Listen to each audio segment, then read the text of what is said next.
How did you pull this off? This was a tough guy, and boy, did he hang in there, and he took tremendous punishment and kept coming back.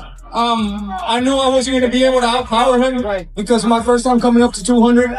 So I knew I had to use the gifts I got in speed, power, movement, point selection, and IQ. That's the IQ I did. Got going rounds on his way now to hospital.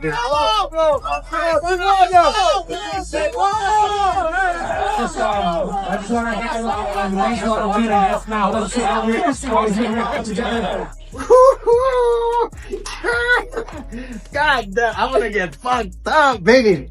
The best fights I've ever seen in my life. Happy Cinco de Mayo. I'm getting loaded. What are your thoughts on the fight?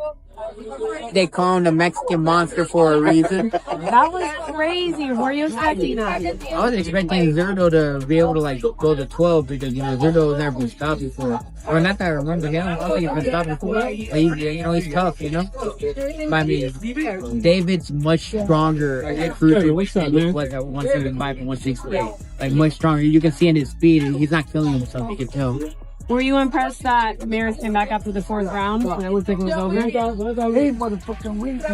I mean, he's a warrior, bro. I mean, dude, he got hurt. I'm just very happy with this, and I just want to keep fighting against the best in the world and keep cementing my greatness. Everybody doubts me over and over and over and over again, but that's what I like. I like when people doubt me because then I get to come in here and show you guys what I'm really made of. So I just want to tell you thank you so much. I love every single one of you, and this is a blessing just to be here with you guys. So thank you so much. I feel that I'm really starting to come into my own. Everything I speak, I do. You know what I mean? I said I was going to beat David Morrell. I said I was going to beat Caleb Plant. I said I was going to beat Yard. I said I was going to beat Zurdo Ramirez. So I'm just getting, a lot of confidence in myself. And back then, I thought it was a dream that I could become a great. And now I know for sure that this is my destiny. And I'm just very, very happy that I'm able to have this type of performance in Cinco de Mayo in the United States. My last fight was in Saudi Arabia. I had a great performance out there too. And it's just, just a blessing to be able to follow it up with this type of performance in the Watching a former world champion, a fighter once viewed as nearly untouchable, being carried out of the T-Mobile Arena on a stretcher created a shocking and unforgettable scene for Gilberto "Zurdo" Ramirez. The flashing medical lights, the stunned silence from the crowd, and the overall sense of devastation made the moment feel deeply unsettling. But according to growing speculation, the most disturbing part may not have been the knockout itself. Some now believe the fight was already slipping away long before the opening bell ever rang, hidden behind closed training camp sessions and the pressure-filled chaos of fight week. Beneath the spotlight, signs of a quiet mental breakdown may have already started taking hold before Ramirez even stepped into the ring. David Benavidez versus Zurdo Ramirez, Cinco de Mayo weekend. Definitely a great fight, but wow. David Benavidez knocks down Zurdo Ramirez in the fourth round, and then continuously, throwing crazy combinations. I mean, I'm talking about 6-piece combinations, real close range. Zurdo Ramirez came into the fight strong, came in there with his front foot. He came in there pressing the action, but David Benavidez's speed combinations was just way too much. Shout out to Zurdo Ramirez. Hell of a chin on him, man. I mean, I'm telling you, he took so many big shots. David Benavidez ended up closing his eye, and he really just couldn't take any more. But big shout outs to, Jaime Munguia as well, beating Resendiz for the WBA title. And now you have David Benavidez, a 3-division champion. I mean, what's next? We seen Canelo Alvarez in the building for Jaime Munguia, but was nowhere to be found on the main event. David Benavidez called him out, let everybody know, listening to fans, do you want this fight? He's calling out Monstro. The fans are calling out Monstro. It was definitely... Just days before stepping into the ring against the most feared fighter in boxing, Gilberto "Zurdo" Ramirez made a statement that immediately raised eyebrows across the sport. During media sessions, where fighters usually speak with confidence and try to appear unstoppable, Ramirez unexpectedly revealed something far more concerning. In a moment that caught many people off guard, he admitted that he might only have 1 or 2 fights left in his career, a comment that quickly sent shockwaves through the boxing world and sparked questions about his mindset heading into such a dangerous matchup. That you mentioned you are thinking of only fighting 2 more times. With that being said, what is your really dream matchup in the sport of boxing before you retire? I don't know. Let's find out.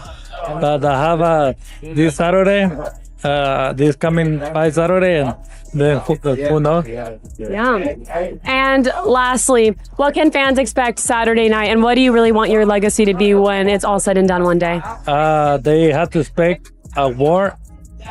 It will be a war this fight, and I will raise my hand with my belt for the winner. What about the legacy? My legacy, I already have legacy, and probably I will do more. Talking about retirement just days before a massive Cinco de Mayo showdown is something many in boxing view as a dangerous sign. Fighters at the elite level are expected to enter battle fully locked in mentally, focused only on survival and victory. Instead, Ramirez appeared to already be thinking about life after boxing while preparing for one of the toughest fights of his career. To many observers, that mental sharpness and sense of urgency seemed completely gone, almost as if he was quietly planning his exit from the sport while still trying to convince everyone he was ready for war inside the ring. You know, Terrence versus Canelo, that was his own masterclass. Shakur versus Tio, Inoue beat Nakatani, Usyk and Fury, all really good performances, don't get me wrong, but that's what the fuck I'm talking about. What David Benavidez just did to Gilberto Ramirez. I said in the breakdown after the weigh-in that yesterday, expect some James Toney-like stuff from David Benavidez. I didn't think he'd dispatch of him in 6 rounds. This was his best performance yet. I think the pacing he had in this fight was brilliant. Knowing he was up in weight, he didn't throw too many punches too early, and he relied on his defense a lot. Did some good James Toney-like defense, paced himself, found his jab, and then the hand speed ringside was absolutely insane. I mean, he's one of the fastest fighters in boxing of any weight class, but to have hand speed like that at 200 pounds, the dexterity on the punches, he hurts Zurdo by switching southpaw in the 4th round, hits him with a straight left hand, then follows it up with ridiculous combinations. I mean, electrifying stuff, like Sugar Ray Leonard, Oscar De La Hoya type fucking combinations, and eventually drops him with a right hand, hitting him with every punch in the book. The left hook in the inside was money, and just puts together some beautiful offense. He is one of them. The difference between the 2 training camps reportedly felt impossible to ignore. While one fighter was preparing with intensity and sharpening every weapon for battle, Ramirez seemed mentally focused on life beyond boxing, thinking about peace away from brutal training sessions, endless sparring, and the pressure of the sport. In boxing, even a small shift in focus can be disastrous at the highest level, because the moment a fighter loses that edge, he can quickly become vulnerable against elite competition. And when fight night finally arrived, the fans witnessed exactly how dangerous that situation can become. There was a lot of talk this week about, is he really a real Mexican and all that stuff. Look, Julio Cesar Chavez was on the fence about it when I asked him back in Thursday after the press conference. I don't think he's on the fence now. He hugged David Benavidez in the ring right after the fight. So this kid has a chance. This man has a chance to be the best Mexican-American fighter since Oscar De La Hoya. He's that good. He has that kind of scintillating hand speed like Oscar had in combination punching.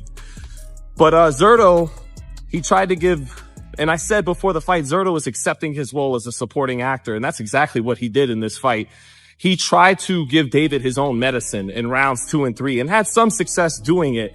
He gave David some of his own medicine. He pressured him. He pressed him as the bigger man, tried to take away some of his range. But unfortunately for him, David Benavidez is an excellent inside fighter.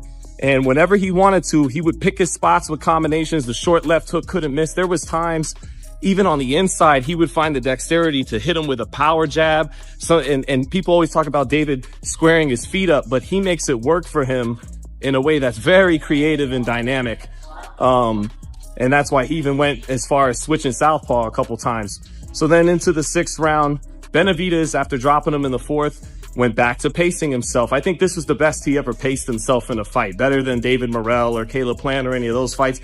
And part of it was he had a much more stationary target in front of him. Guys like Vosdick, guys like Morrell, Yard, Plant, even Andrade, who he knocked out in the same amount of rounds.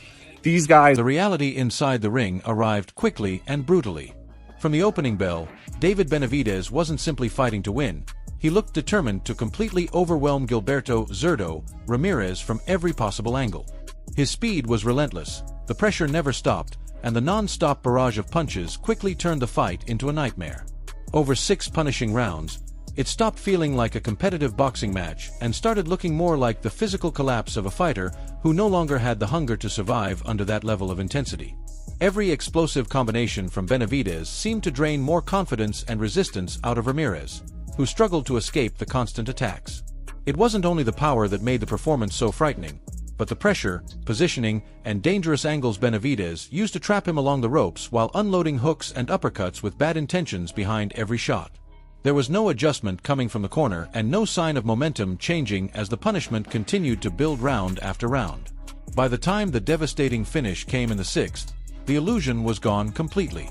The former cruiserweight champion hadn't just lost the fight, he looked mentally and physically shattered. I worked my ass off for this camp. I trained 5 months in training camp for this because I knew Zurdo Ramirez was a warrior, and I knew that he was not going to let go of his titles willingly. So, you know, I knew the risks. I knew what I was capable of. I went up there, I told everybody that I wanted to stop Zurdo Ramirez, and that's exactly what I did. And here I am, and I'm just very happy with this, and I just want to keep fighting against the best in the world and keep cementing my greatness.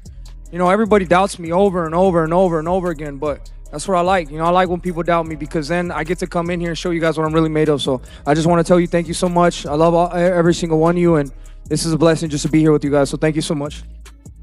The chaos that exploded the moment the referee stopped the fight was genuinely difficult to witness.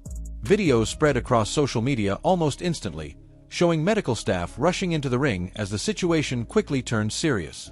Any sense of post-fight celebration disappeared immediately, replaced by panic and concern surrounding Gilberto Zurdo Ramirez's condition.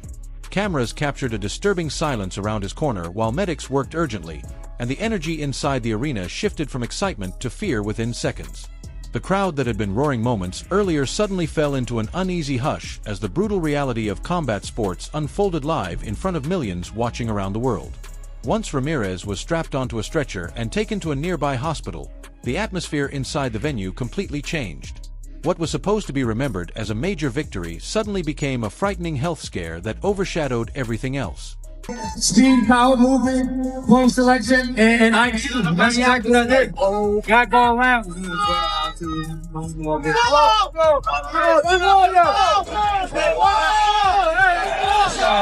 just want to hit it now. Let's see what's Zurdo, ¿estás bien? Zurdo, ¿todo bien? Está bien, no mames, no. Start moving back, moving back. ¿Qué quieres, amigo? Yeah, back here.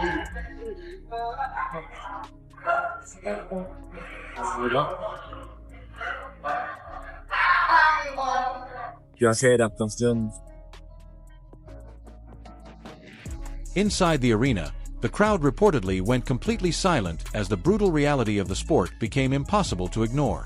Losing a championship is painful on its own, but the situation becomes far more disturbing when a fighter's body begins to break down under the non-stop pressure of a younger, stronger, and more aggressive opponent.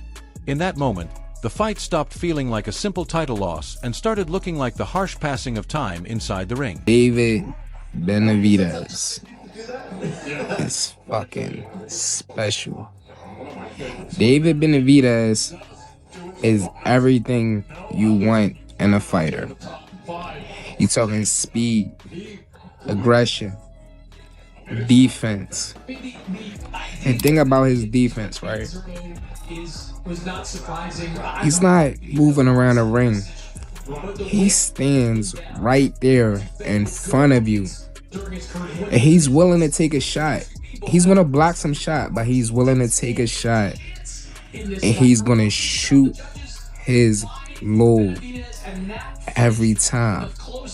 Combinations, power, just utter savagery. Oh my God, this guy is so special. Such a beautiful fighter to watch. It's like watching Picasso. The ring is this man's canvas. What he just did to Zurdo Ramirez was special. But if you watch Zurdo throughout his career, you knew what was gonna happen. Like, if you really watched the two fighters, you knew what was gonna happen. I never rated Zurdo that high. Respectable fighter, but I never thought he was that good. Resume was a little inflated. You look at his resume, like, as far as top guys or names, like, who did he really fight? What does he really bring to the table? When you watch Benavidez, you know, you see it. You see who he fought. You see what he does to fighters. I say that to say, if you watch these two, you knew what the outcome was. And it proved to be true. David fucking Benavidez. Take a bow, young man. Hardcore boxing fans reportedly sensed disaster long before the fight ever began. In the days leading up to the bout, forums and online discussions were already filled with brutal predictions, especially after Ramirez's pre-fight interviews started circulating across social media. Many viewers picked apart his comments and became convinced the outcome was already decided before the opening bell. The warning sign seemed impossible for fans to ignore, with comment sections flooded by people urging bettors to back David Benavidez heavily, arguing that any fighter openly talking about retirement has already lost the mental battle before stepping into the ring. In boxing culture, even hinting at life after the sport is often viewed as a sign of doubt or fading hunger. What made the situation even more unsettling was how quickly thousands of strangers online appeared to recognize cracks in Ramirez's mindset simply from short interview clips. By fight night, the internet wasn't just predicting a loss, it was expecting complete domination, reinforcing the idea that sometimes the crowd outside the ropes can detect a fighter's mental decline before even the people closest to him do. That's the way I called it, is the buzzsaw of Benavidez, punches and bunches. And the only shot that Zurdo had was kind of, throw a punch right in the center. So obviously the speed was too much. Benavidez was too much. The monster's here for a long time. So very proud of him. But the whole night from top to bottom was excellent. Probably one of the best cards we've ever put. Absolutely. What do you think is next for Benavidez? What would you like to see? I thought we couldn't hear back here, but maybe he was talking about b-ball. Is that something that looks like is coming up next? He's got many options. He's got many options. So I think right now he is the man at that weight class. So whoever's going to fight him has to wait in line, because there's several fighters like b-ball, like, all the top guys. So including, just all the world champions. But Benavidez right now is the... While one career appeared to crash into a brutal wall, another seemed to rise to an entirely new level of greatness. David Benavidez walked away from the destruction holding the cruiserweight titles and firmly positioning himself as one of the most feared forces in boxing today. Becoming a three-division world champion during a massive holiday weekend only added to the historic feeling surrounding the performance. Benavidez didn't just win the fight. He completely took over the moment, overpowering what remained of a fading champion's legacy and using that stage to further establish his dominance in the sport. The performance reinforced the belief that anyone stepping into the ring against him must be mentally and physically prepared to give absolutely everything, because anything less simply won't survive under that level of pressure. On that night, the gap between the two fighters looked enormous, and many observers felt it was never truly a competitive matchup once Ramirez entered the ring carrying doubts about his future.